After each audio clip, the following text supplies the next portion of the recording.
अस्सलाम वालेकुम स्टूडेंट्स।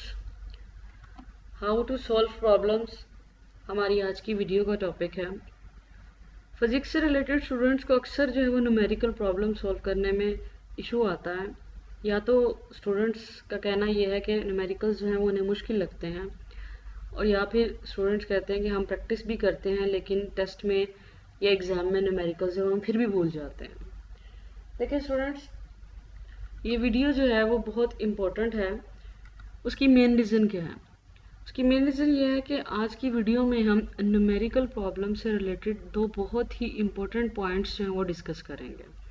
और अगर आप इन दोनों पॉइंट्स को अच्छी तरह से समझ लें और फिर इनको फॉलो करें तो आप लोगों के लिए न्यूमेरिकल्स जो हैं वो काफ़ी इजी हो जाएंगे। सबसे पहली बात तो ये है कि आपको प्रॉब्लम को एनालाइज करना आना चाहिए। एनालाइज करने का क्या मतलब है?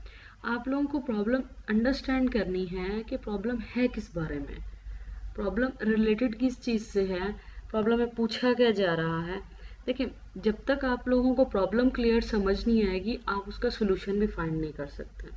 तो सबसे पहले हम जो है वीडियो में ये देखेंगे कि हमारी प्रॉब्लम किस बात से रिलेटेड है, ये हमने कैसे जो है वो जज करना है।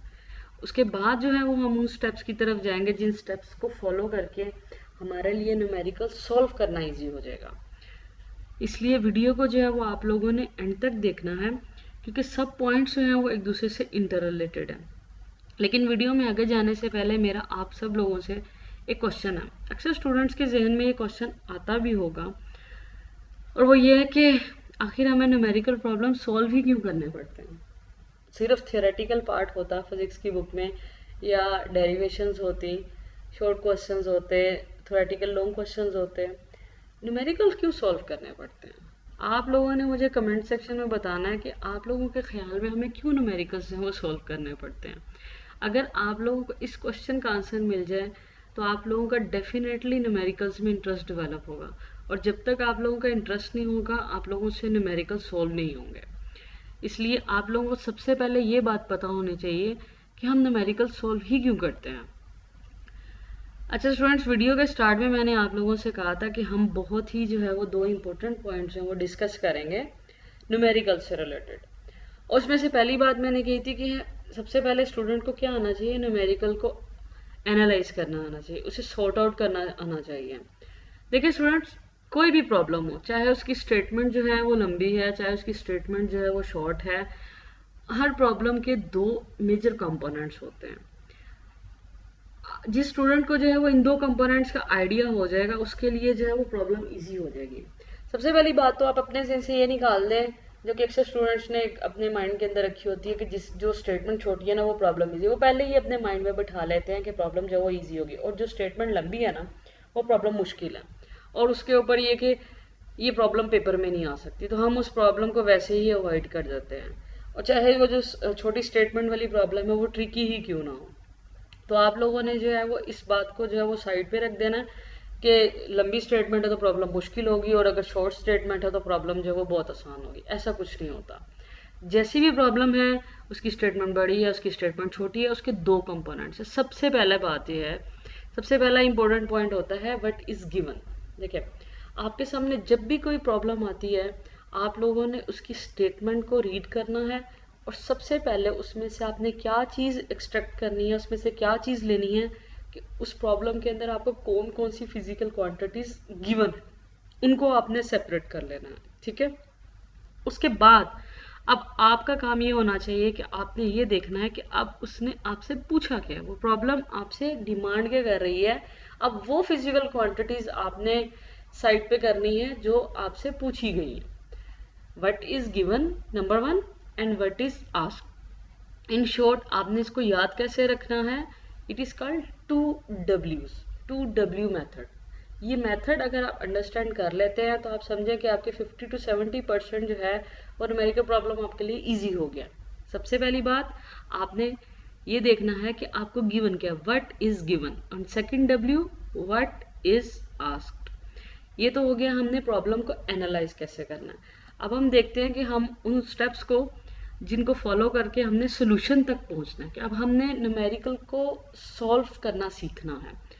तो पेन पेपर निकाल लें, और जो स्टेप्स जो है वो आपके साथ डिस्कस किए जा रहे हैं उनको उसी ऑर्डर के अंदर जो है वो नोट कर लें। सबसे पहला स्टेप जो है वो स्टूडेंट्स वो है understand and remember formula. Understand and remember formula. देखो बच्चों, यहाँ पे आप लोगों से ये नहीं कहा जा रहा कि रिमेंबर फार्मूला, आप लोगों ने रिमेंबर वाला काम बाद में करना है, सबसे पहले आपने अंडरस्टैंड करना है। अब अंडरस्टैंड करने से क्या मतलब है, देखिए आप लोग क्या करते हैं, अक्सर स्टूडेंट्स हम ये करते हैं जी कि हम न्यूमेरिकल्स को सॉल्व करते हैं मैथमेटिकल क्वेश्चंस की तरह। देखिए बच्चों, आप न्यूमेरिकल मैथ्स की बुक में नहीं कर रहे हैं, आप फिजिक्स की बुक के न्यूमेरिकल्स सॉल्व कर रहे हैं। इसलिए जो फिजिक्स के फार्मूला है, आप लोगों को उसकी टर्म्स के पीछे की फिजिक्स आनी चाहिए। जब तक आपको फिजिक्स नहीं आएगी, आपको फार्मूला समझ में नहीं आएगा। फॉर एग्जाम्पल, आपके पास एक formula E is equal to MC square आपके सामने आ रहा है। अब left side of the equation क्या कहती है, राइट साइड ऑफ द, सिर्फ आपने लेफ्ट और राइट को नहीं देखना, आपने एक एक सिंगल इंडिविजुअल टर्म को समझना है कि उसका फिजिकल मीनिंग क्या है, वो फिजिकली आपको वो क्वांटिटी क्या बता रही है। इसी तरह से एग्जांपल लें, F is equals to M में, ठीक है। आपको पता है कि जी F जो है वो फोर्स है, M जो है वो मास है उस ऑब्जेक्ट का जिसके ऊपर फोर्स लग रही है, और A जो है वो उस ऑब्जेक्ट के अंदर जो एक्सेलरेशन प्रोड्यूस हो रहा है वो है। तो आप लोगों ने आज से फार्मूले को सिर्फ फार्मूला समझ के याद नहीं करना, बल्कि आपने उसके पीछे की फिजिक्स भी अंडरस्टैंड करनी है। और जब आप लोगों को किसी भी फार्मूले की फिजिक्स क्लियरली अंडरस्टैंड आप कर लेंगे, तो आप लोगों को फार्मूला याद खुद ब खुद हो जाएगा। तो आज से आपने बिल्कुल जो है वो रटा नहीं मारना फार्मूलों को, आपने ये नहीं करना अच्छा ये हमने डेरिवेशन की और ये इसका एंड पे रिजल्ट है, ये फार्मूला है A to Z, बस वो फार्मूला याद कर लें, ठीक है। ऐसा नहीं करना आप लोगों ने क्या करनी है, उसके पीछे फिजिक्स को अंडरस्टैंड करना है, आपको ऑटोमेटिकली फार्मूले जो है वो याद भी रह जाएंगे। आई होप कि आपको ये पॉइंट जो है वो क्लियर हो गया। नेक्स्ट स्टेप जो है वो हमारा है कॉन्सेप्ट। देखिए स्टूडेंट्स, आप लोगों ने अक्सर ये वर्ड सुना होगा और अक्सर टीचर्स भी ये कहते हैं कॉन्सेप्ट क्लियर करें, कॉन्सेप्ट क्लियर करें। आप लोग इतना ये वर्ड सुनते हैं कि आप इस वर्ड से जो है वो डरने लग गए हैं।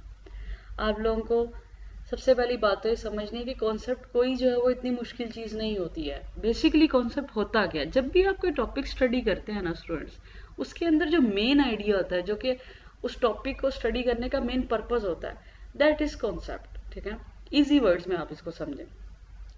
अब कुछ टॉपिक्स ऐसे होते हैं जिनके अंदर जो कॉन्सेप्ट्स होते हैं वो आपको मैथमेटिकल डेरिवेशन करने के बाद समझ में आते हैं, और कुछ टॉपिक्स ऐसे होते हैं जिनमें आप थ्योरेटिकल पार्ट पहले स्टडी करें पूरा, उसके बाद जो है उसके एंड पे जो मैथमेटिकल रिजल्ट्स होंगे ना आपको फिर समझ में आएंगे।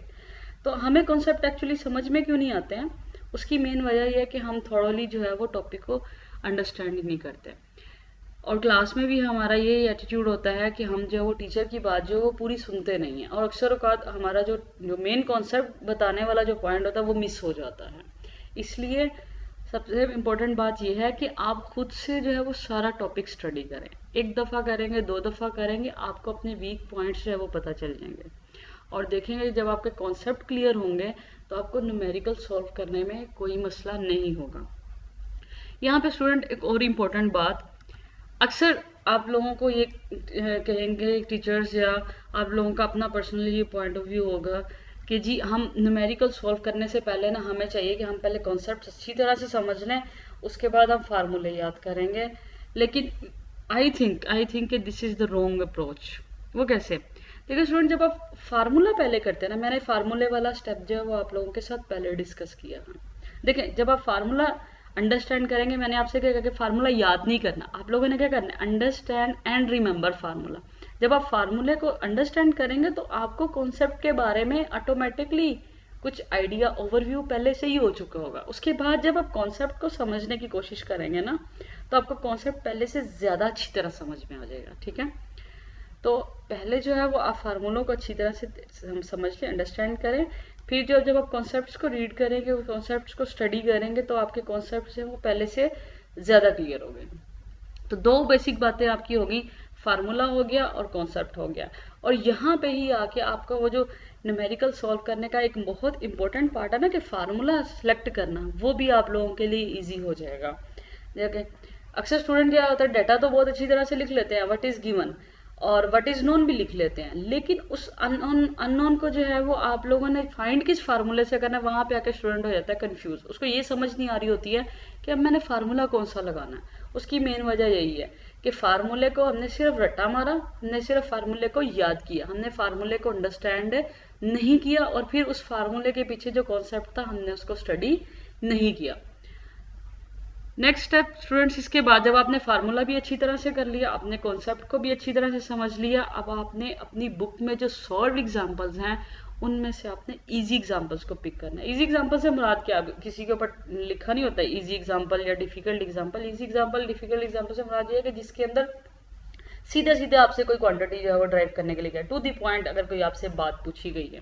देखिए एग्जाम्पल सॉल्व आपने करनी है, लेकिन एग्जाम्पल आपने ऐसे सॉल्व नहीं करनी कि सामने सोल्यूशन है और उसके बाद जब आप एग्जाम्पल सॉल्व कर रहे हैं, ऐसा नहीं करना।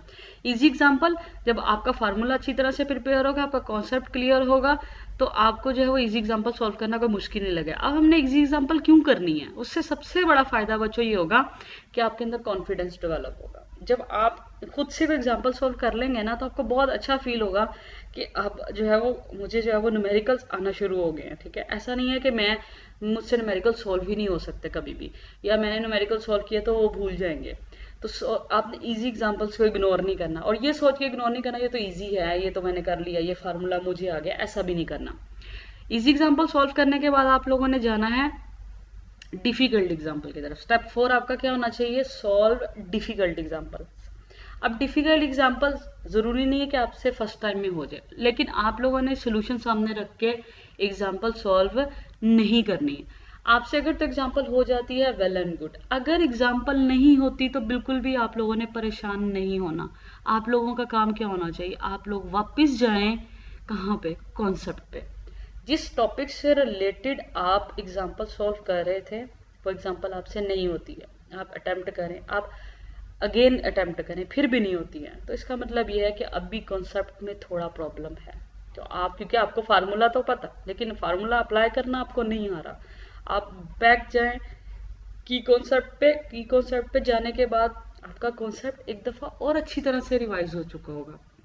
अब की बार आप जब एग्जाम्पल सॉल्व करेंगे तो आप देखेंगे कि अब आपको जो है वो पहले से ज़्यादा अच्छी तरह से एग्जाम्पल जो है वो समझ में आ रही है। इजी एग्जाम्पल भी होगी, डिफिकल्ट एग्जाम्पल भी होगी। अब आप देखिएगा आपका कॉन्सेप्ट जो है वो रिवाइज भी हो गया। अब आप देखिएगा, अब आप जब जो है वो इजी प्रॉब्लम्स करेंगे तो आपके लिए बहुत ही इजी हो जाएगा। इजी प्रॉब्लम वही तरीका जज करने का कि जिसमें जो है वो आपसे टू दी पॉइंट की क्वेश्चन पूछा जाता है। अब आपने इजी प्रॉब्लम सॉल्व, और प्रॉब्लम्स भी बिल्कुल वैसे सॉल्व करनी है, की बुक सामने नहीं रखनी, सोल्यूशन सामने नहीं रखना। आप लोगों ने खुद से 2 W's बस जहन में रखने हैं, what is given and what is unknown. आपको दिया क्या हुआ और आपने फाइंड क्या करना है। फार्मूला आपने समझ के याद किया है, कॉन्सेप्ट आपका क्लियर हो गया एग्जाम्पल सॉल्व करने के बाद, तो आप लोगों के लिए प्रॉब्लम तो आपको मसला ही नहीं होना चाहिए। जब आप लोग इजी एग्जाम्पल्स प्रॉब्लम सॉल्व कर लेंगे स्टूडेंट्स, तो आप देखेंगे जब आप नेक्स्ट स्टेप पे पहुंचेंगे, स्टेप 6 पे डिफिकल्ट प्रॉब्लम्स हमारी रहेगी, तो आप देखेंगे स्टूडेंट्स आपका इतना इंटरेस्ट डेवलप हो चुका होगा प्रॉब्लम सॉल्व करने में कि आपका दिल ही नहीं चाहेगा कि आप किसी से हेल्प लो या आप की बुक खोल के जो है वो प्रॉब्लम्स को सॉल्व करो। और यही वो पॉइंट है कि आपका इंटरेस्ट जिस दिन न्यूमेरिकल्स में डेवलप हो गया, आप लोगों को न्यूमेरिकल्स बिल्कुल भी जो है वो मुश्किल नहीं लगेंगे। वंस अगेन, सबसे पहले आप लोगों ने इजी एग्जाम्पल सॉल्व करनी है, देन आपने डिफिकल्ट एग्जाम्पल्स की तरफ आना है, फिर आपने इजी प्रॉब्लम्स को पिक करना है, देन आपने डिफिकल्ट प्रॉब्लम्स पे आना है। उसके बाद जो ऐसी प्रॉब्लम्स ऐसी एग्जाम्पल्स रह गई हैं जो कि ना तो ज़्यादा आसान है ना ज़्यादा मुश्किल है, उसके ऊपर आपने बाद में आना है, क्योंकि अब आप डिफ़िकल्ट प्रॉब्लम सॉल्व कर चुके हैं। तो अब आपके लिए जो है वो मॉडरेट किस्म की एग्जांपल्स जो हैं वो तो पहले से ज़्यादा इजी हो जाएगी। ठीक है स्टूडेंट्स, आई होप कि आपको ये सारे स्टेप्स जो हैं वो बहुत जो है वो अच्छी तरह से समझ में आगे होंगे।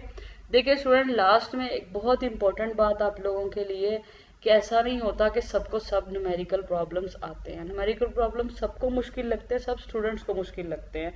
तो आप लोगों ने सबसे पहले तो अपने अंदर ये चीज़ लेके आनी है कि न्यूमेरिकल्स सॉल्व करना कोई जो है वो बहुत मुश्किल चीज़ नहीं है। ठीक है, अगर आप लोग इन टेक्निक्स को अप्लाई करके न्यूमेरिकल सॉल्व करेंगे तो 100% तो किसी को भी नहीं आते हैं, किसी हर स्टूडेंट को न्यूमेरिकल जो है वो बोलते हैं, ठीक है। ऐसा नहीं है कि सबको जो है वो सारे न्यूमेरिकल्स आ जाते हैं, ऐसा नहीं होता। लेकिन अगर आप जो है वो इन टेक्निक्स को फॉलो करेंगे तो आप लोगों के लिए पहले की निस्बत जो है वो न्यूमेरिकल सॉल्व करना जो है वो काफ़ी आसान हो जाएगा। ठीक है स्टूडेंट्स, अल्लाह हाफ़िज़।